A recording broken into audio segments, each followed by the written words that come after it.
இப்போ கத்திரிக்காய் பயில் எப்படி செய்யலான்னு பார்க்கலாம். அதுக்கு பயில் ஒரு எண்ணெய் வெட்டுக்கலாம். அதுக்கு ஒரு புளி போட்டுக்கலாம். புளிக்கு ஒன்று ஆயில், அந்த ஆயில் செய்யணும். அதுக்கப்புறம் கொஞ்சம் லைட்டாக தண்ணி ஊற்றிடுறாங்க.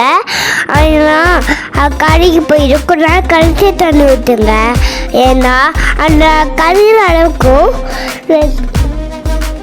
அந்த லாஸ்ட்ல எப்படி தாக்க முடியும்?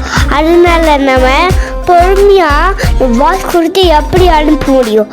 அதனால நம்ம பீக்கிங்காய் பொரியல் செய்யலாம். அதுக்கு ஒன்று கொஞ்சம் லைஸ் போட்டுக்கலாம். அதுக்கப்புறம் நம்ம கொஞ்சம் லைஸ் பண்ணிக்கலாம். அதுக்கப்புறம் நம்ம லைட்டாக ஒரு பேனில் எண்ணெய் விட்டாச்சு. உடனே நம்ம ஒரு கத்திரிக்காய் எடுத்துக்கலாம். வீட்டில் இருந்து நல்லா கத்திரிக்காய் எடுத்துக்கலாம். நல்லா வாஷ் பண்ணிக்கலாம். உடனே நம்ம கத்திரிக்காய் சென்று சாப்பிட்டா ஆகலாம் தேத்து. அப்புறம் நம்ம சமைச்சு சாப்பிட்டு நம்ம செட் பண்ணிடலாம். அடுத்து சந்திக்கிறேன். பாய், தேங்க்யூ.